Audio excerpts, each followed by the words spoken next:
سعادت حسن منٹو نے معاشرے کی بنیادوں کو ہلا کر رکھ دیا۔ منٹو اپنے باپ کی دوسری بیوی سے تھے، سوتیلے بہن بھائیوں کے ساتھ ان کا کوئی اچھا سلوک نہیں تھا، اسی لیے بچپن میں ہی ان کے ہاں تلخی پیدا ہو گئی۔ منٹو میٹرک میں بار بار فیل ہوتے رہے۔ منٹو اپنے ہی افسانوں کے مرکزی کردار بن گئے۔ منٹو نے آخری ہچکی لیتے ہوئے بھی شراب کی فرمائش کی۔ بسم اللہ الرحمن الرحیم۔ پوڈ کاسٹ ٹائم برج کے ساتھ عرفان صادق حاضر خدمت ہے۔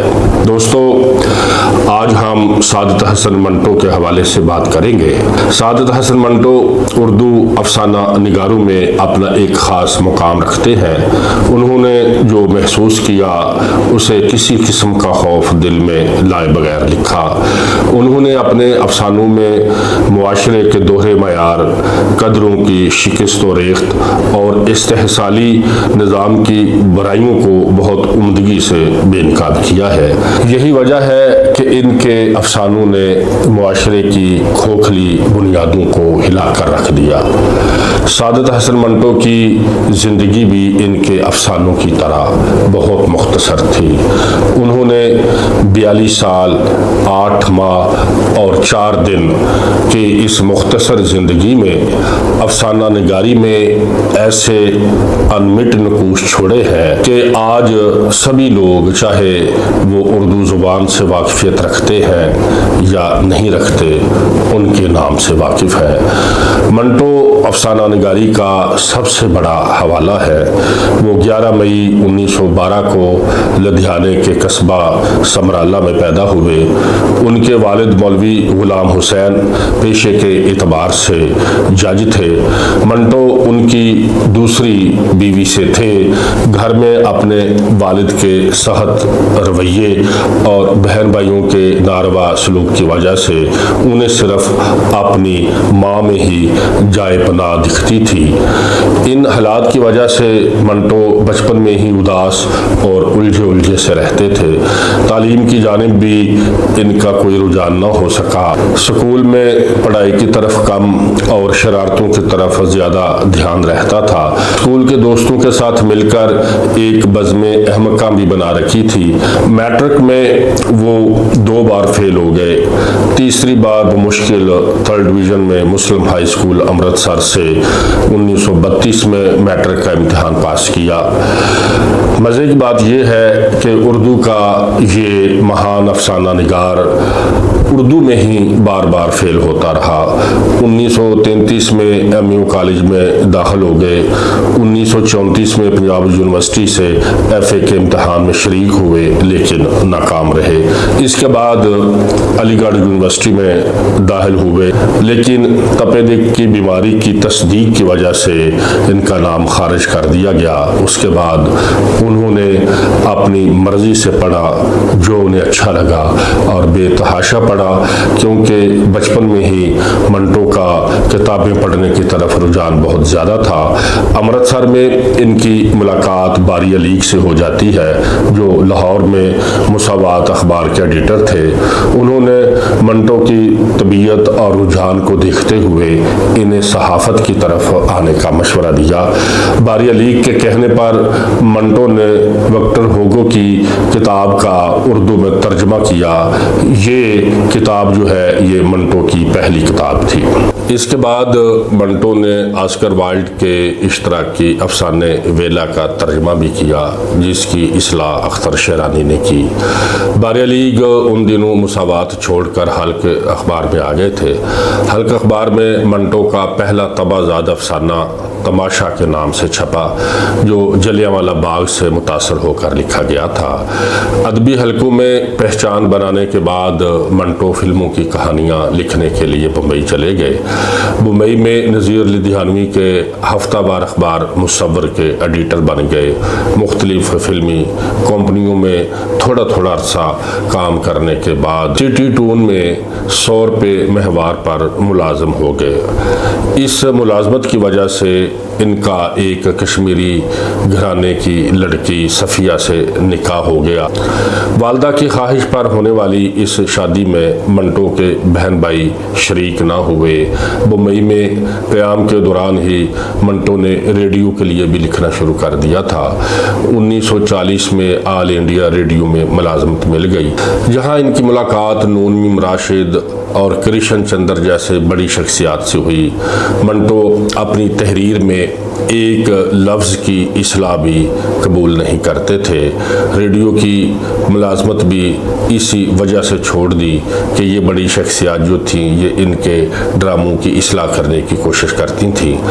وہ واپس فلم انڈسٹری میں آگے شوکت رضوی کی فلم نوکر کے مکالمے لکھنے شروع کر دیے، مگر اپنے کام میں مداخلت کی وجہ سے یہ نوکری بھی چھوڑ دی۔ اس کے بعد منٹو اشوک کمار کے بمبئی ٹاکیز میں آ گئے۔ اس دوران ملک کی تقسیم ہو گئی اور حالات کے پیش نظر اور لوگوں کی رویوں کی وجہ سے منٹو چپ چاپ سمندری راستے پاکستان آ گئے۔ یہاں ان کی بیوی صفیہ پہلے ہی عزیز و اقارب سے ملنے کے لیے آئی ہوئی تھیں اور فسادات کی وجہ سے وہ ادھر ہی پھنس گئیں۔ پاکستان میں کچھ دن تو منٹو کی بہت خوب پذیرائی ہوئی، پھر یہ سلسلہ آہستہ آہستہ کم ہوتا گیا۔ منٹو لکھتے ہیں کہ 1948 کو بمبئی چھوڑ کر جب میں لاہور آیا، 3 ماہ تک تو میرے دماغ کی عجیب و غریب حالت رہی۔ مجھے سمجھ نہیں آتا تھا کہ میں کہاں ہوں، ہندوستان میں ہوں کہ پاکستان میں۔ بار بار دماغ میں سوالات ابھرتے کہ کیا ہندوستان کا ادب الگ ہوگا اور پاکستان کا ادب الگ ہوگا۔ اس سلسلے میں منٹو احمد ندیم قاسمی، چراغ حسن حسرت اور ساحر لدھیانوی سے بھی ملے، لیکن ان سوالات کا جواب کسی کے پاس بھی نہیں تھا۔ انہوں نے ہلکے پھلکے مضامین لکھنے شروع کیے جو امروز میں چھپتے رہے۔ انہی مضامین کا مجموعہ تلخ، ترش اور شیریں کے نام سے بعد میں چھپا۔ دوستو، اسی زمانے میں لاہور سے نقوش پرچہ شائع ہونا شروع ہو گیا تھا جس کے ایڈیٹر احمد ندیم قاسمی تھے۔ منٹو نے اپنا افسانہ ٹھنڈا گوشت ان کو چھپنے کے لیے بھیجا۔ احمد ندیم قاسمی نے پورا افسانہ پڑھنے کے بعد منٹو کو واپس کر دیا اور چھاپنے سے معذرت کر لی۔ چند دن بعد منٹو نے دوسرا افسانہ کھول دو شائع ہونے کے لیے احمد ندیم قاسمی کو بھیجا۔ یہ افسانہ نقوش میں شائع ہو گیا، لیکن حکومت نے 6 ماہ کے لیے نقوش کی اشاعت بند کر دی۔ اخبارات میں حکومت کے رویے کے خلاف احتجاج ہوا، مگر حکومتی حکم جو تھا وہ اپنی جگہ پر برقرار رہا۔ احمد ندیم قاسمی کے انکار کے بعد منٹو نے اپنا افسانہ ٹھنڈا گوشت ادب لطیف میں چھپنے کے لیے بھیج دیا، لیکن یہ افسانہ یہاں بھی نہ چھپ سکا۔ اس کے بعد منٹو نے یہ افسانہ ممتاز شیریں کو شائع کرنے کے لیے روانہ کر دیا۔ انہوں نے بھی افسانے کو پسند تو بہت کیا، لیکن چھاپنے سے معذرت کر لی۔ پھر یہ افسانہ سویرا میں چھپنے کے لیے منٹو نے بھیج دیا۔ عارف عبد المتین نے منٹو سے یہ افسانہ اپنے پرچے جاوید میں شائع ہونے کے لیے مانگا، تو منٹو نے سویرا کا ایڈیٹر چودھری نذیر احمد کو کہا کہ مجھے افسانہ واپس کر دیں۔ عارف عبد المتین کو اپنا پرچہ بند کروانے کا بڑا شوق ہے، لہٰذا منٹو نے یہ افسانہ ٹھنڈا گوشت جاوید میں چھپنے کے لیے بھیج دیا۔ 1949 میں یہ افسانہ جاوید میں شائع ہو گیا۔ ٹھیک 1 ماہ بعد پریس پر چھاپا پڑا۔ معاملہ ایڈوائزری بورڈ کے سامنے پیش ہوا۔ اس کے کنوینر پاکستان ٹائمز کے ایڈیٹر فیض احمد فیض تھے۔ اس بورڈ میں اس وقت کے تمام اخبارات کے ایڈیٹر صاحبان موجود تھے۔ تمام لوگوں نے اس افسانے کو فحش قرار دے دیا۔ صرف فیض صاحب نے ان لوگوں کی مخالفت کرتے ہوئے منٹو کے حق میں باتیں کی۔ فیصلہ ہوا کہ معاملہ عدالت پر چھوڑ دیا جائے۔ چند دن بعد منٹو اور جاوید کے ایڈیٹر عارف عبد المتین کو گرفتار کر لیا گیا۔ منٹو کی ضمانت ان کے دوست شیخ سلیم نے کروائی۔ 16 جنوری 1950 کو عدالت نے ملزمان کو فحش افسانہ لکھنے اور چھاپنے پر منٹو کو 3 ماہ کی قید جبکہ عارف عبدالمطیل کو 21 دن کی قید سنائی گئی۔ ملزمان نے اس سزا کے خلاف سیشن کورٹ میں اپیل کی۔ مجسٹریٹ عنایت احمد خان نے عدالت کا فیصلہ منسوخ کرتے ہوئے ملزمان کو بری کر دیا، مگر حکومت نے اس فیصلے کے خلاف ہائی کورٹ میں اپیل کر دی۔ جسٹس منیر اور جسٹس محمد خان نے اپیل کی سماعت کرتے ہوئے 8 اپریل 1952 کو اپنا تاریخی فیصلہ سنایا۔ انہوں نے کہا کہ اگرچہ افسانے کا جو پلاٹ ہے وہ بے ضرر ہے، لیکن اس میں فحاشی موجود ہے، اس لیے ملزمان کو 300 روپے جرمانہ ادا کرنا ہوگا۔ جرمانہ ادا نہ کرنے کی صورت میں 1 ماہ کی سخت سزا بھگتنی ہوگی۔ منٹو نے لاہور آنے کے بعد جن خدشات کا اظہار کیا تھا ان کے سب خدشات درست ثابت ہوئے، کیونکہ پاکستان بننے سے پہلے منٹو کے 3 افسانے بو، کالی شلوار اور ٹھنڈا گوشت پر فحاشی کے الزامات لگ چکے تھے اور مقدمات بھی قائم ہو چکے تھے، لیکن اپیل کرنے پر منٹو کو بری کر دیا جاتا تھا۔ منٹو نے ایک بار تقریر کرتے ہوئے کہا تھا کہ میں ہنگامہ پسند نہیں ہوں، میں لوگوں کے خیالات میں ہیجان پیدا کرنے کی کوشش نہیں کرتا، میں تہذیب و تمدن کے کپڑے کیا اتاروں گا کیونکہ وہ تو پہلے ہی ننگی ہے، لیکن میں اس سے کپڑے پہنانے کی کوشش بھی نہیں کرتا، یہ میرا کام نہیں ہے، یہ درزیوں کا کام ہے۔ لوگ مجھے سیاہ قلم کہتے ہیں، لیکن میں تختہ سیاہ پر سیاہ قلم سے نہیں لکھتا بلکہ سفید چاک استعمال کرتا ہوں تاکہ تختہ سیاہی کی جو سیاہی ہے وہ مزید نمایاں ہو سکے۔ وہ مزید ایک جگہ پر لکھتے ہیں کہ لعنت ہو سعادت حسن منٹو پر، کم بخت کو گالی بھی سلیقے سے نہیں دی جا سکتی۔ پاکستانی عدالتوں سے سزائیں ملنے کے بعد منٹو کا دماغ درست نہیں رہا۔ اس احساس ذلت کے بعد منٹو نے ایک طرح سے ہار مان لی۔ منٹو پہلے ہی شراب نوشی کرتا تھا، لیکن اس ذلت کے بعد اس میں کئی گنا اضافہ ہو گیا۔ کہانیاں بیچنے کے سوا منٹو کے پاس آمدنی کا کوئی ذریعہ نہ بچا۔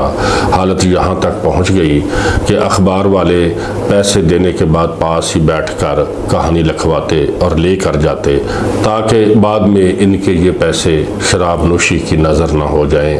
اردو زبان کا یہ مہان افسانہ نگار خود اپنے افسانوں کا جیتا جاگتا کردار بن گیا۔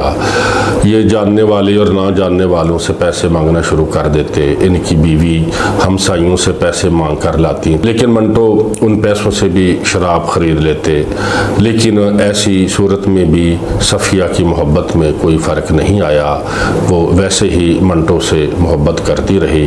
منٹو بھی اپنی بیٹیوں نصرت، نزہت اور نگہت سے بہت محبت کرتے تھے اور کہتے تھے کہ مجھے 10 بیٹوں سے بھی زیادہ عزیز ہیں یہ میری بیٹیاں۔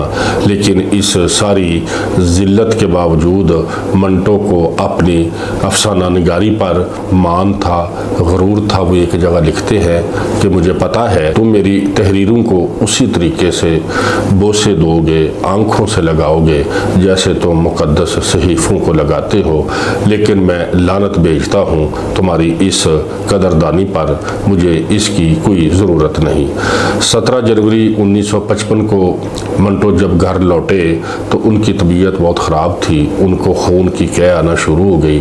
ڈاکٹر کو بلوایا گیا، ڈاکٹر نے ہسپتال لے کر جانے کا مشورہ دیا، لیکن منٹو نے کہا کہ اب بہت دیر ہو چکی ہے، میں نے ہسپتال جا کے کیا کرنا ہے، بلکہ ہسپتال جانے کا اب کوئی فائدہ نہیں، میری جیب میں 3.5 روپے ہیں، اس میں کچھ اور پیسے ملا کر مجھے وسکی لا دو۔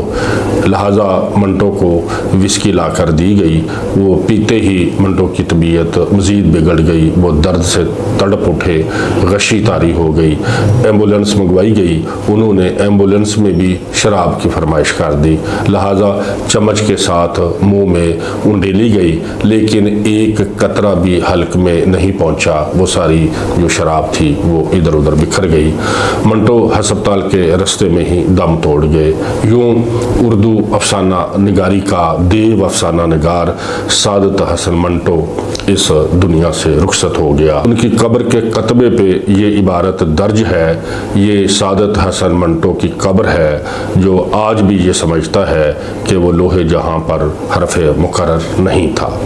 دوستو اگر آپ ادب اور تاریخ سے دلچسپی رکھتے ہیں تو ہمارے یوٹیوب چینل کو ضرور سبسکرائب کریں، اس کی جو ویڈیوز ہیں ان کو شیئر کریں، لائک کریں، تاکہ ہماری یہ آواز مضبوط طریقے سے آگے بڑھتی رہے۔